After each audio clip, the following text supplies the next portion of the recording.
आज का शिरडी साईं संदेश। मेरे बच्चे, तुम जिंदगी के हालातों को बदल तो नहीं सकते हो, लेकिन अपने आप को उनके अनुसार ढाल सकते हो। अपने आप को जिंदगी के हालातों के अनुसार ढालने से आपको खुशी और सुकून मिलेगा। अगर आप धारा के ऊपर तैरेंगे तो डूब जाएंगे, लेकिन अगर धारा के साथ तैरेंगे तो आसानी के साथ किनारे पहुंच जाएंगे।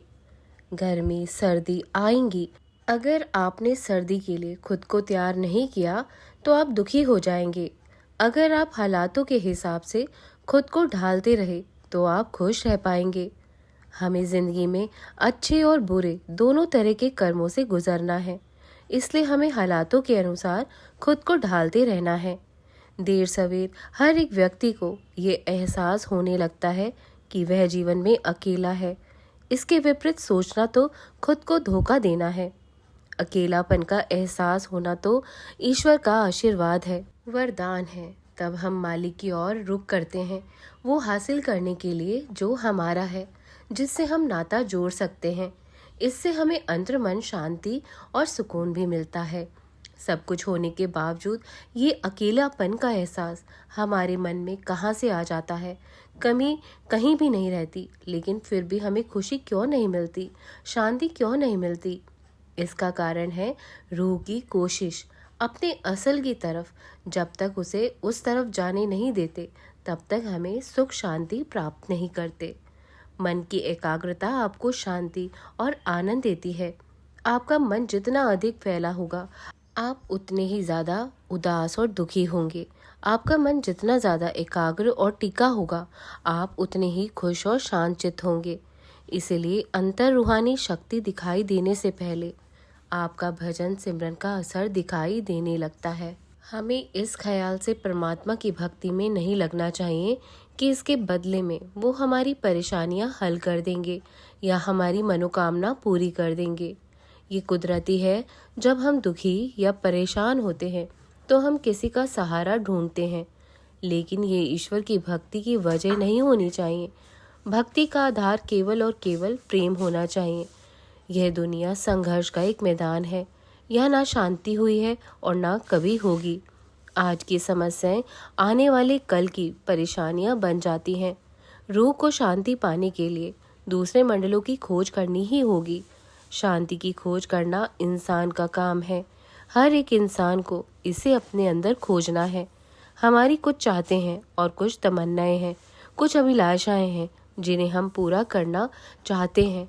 हमें हर वक्त यही चिंता रहती है कि हम उन इच्छाओं को पूरा कर भी पाएंगे या नहीं। अगर हम इसे भगवान पर छोड़ दें, अगर हम उसकी रजा में राजी रहें, क्योंकि वह बेहतर जानता है कि हमें क्या देना है। हमें तो बस उनकी बख्शीश के लिए तैयार रहना चाहिए। फिर चिंता किस बात की? भजन सिमरन का मकसद हमें मालिक की दया मेहर के काबिल बनाना है। वह ईश्वर हमेशा देता है, वो दाता है, देता ही रहता है। हम लेने के लिए जितना तैयार हैं, वो हमें देने के लिए उससे कहीं ज़्यादा, कहीं गुना उत्सुक है। भजन सिमरन हमें उनकी रहमत के काबिल बनाता है। भजन सिमरन के अलावा और कोई तरीका नहीं है जो हमें उनकी दया मेहर कृपा हासिल करने के काबिल बना सके, लायक बना सके। अगर बरसात हो रही है लेकिन आपका बर्तन उल्टा पड़ा है तो उसमें एक बूंद भी जमा नहीं होगी, लेकिन यदि आप उसे सीधा कर देंगे तो एकदम से वो भर जाएगा। इसलिए हमें भी काबिल बनना है। उसकी रहमत तो हर पल बरस रही है, उनकी कृपा की बारिश तो हमेशा हो रही है, हर वक्त हो रही है। बस हमें खुद के कर्मों को सुधारना है, खुद को नाम सुमरन से जोड़कर रखना है। मेरे बच्चे, हम दूसरों को नहीं संभाल सकते हैं, हमें खुद को संभालना है। दूसरे गलत कर रहे हैं, हमें गलत नहीं करना है, फिर हमें कोई नहीं हरा सकेगा। दूसरा सुधरे फिर हम सुधरे, कभी नहीं सुधर सकते। हमें अपने आप को सुधारना है, हमें अपने पर ध्यान देना है। परेशान नहीं होना है ज़्यादा। हर परिस्थिति में अपना दिमाग बचाना सीखना है। अगर आप ऐसे ही परेशान होते गए तो आप धीरे धीरे मानसिकता बीमारी ग्रस्त हो सकते हो। नकारात्मक बातों को काटना सीखो। हर बात को नाम जाप से काटना सीखो। बस आप स्वयं गलत नहीं होने चाहिए। सब आपके खिलाफ भी हो जाए तब भी दुखी नहीं होना है। भगवान है ना, कोई अगर आपके साथ खड़ा है या नहीं खड़ा है तो बेपरवाह हो जाओ, वो ईश्वर तुम्हें संभालेंगे। आपका कोई बाल भी बांका नहीं कर पाएगा, वो आपका अच्छा ही करेंगे। किसी की बातों का प्रभाव खुद के ऊपर मत पड़ने दो। जिसके पास जो है वो तुम्हें वही देगा। जीत में ज़्यादा खुश नहीं होना चाहिए और हार में रोना नहीं चाहिए। हार है तो हमारी कमियां, उनसे सीखकर आगे बढ़ना चाहिए, और जीत है तो ज़्यादा फूलना नहीं चाहिए, अहंकार नहीं करना चाहिए। वो ईश्वर की कृपा से तुम्हें मिली है। हमेशा खुश रहा करो और हमेशा खुशियाँ बांटते रहो। अहंकार, ईर्ष्या, घृणा त्याग दो। तुम एक नेक बच्चे हो, ईमानदार बच्चे हो, और मैं तुम्हारा साथ हमेशा के लिए दूंगा। तुम्हें कभी नहीं अकेला छोड़ूंगा। चिंता मत करो, तुम मेरे प्रिय बच्चे हो।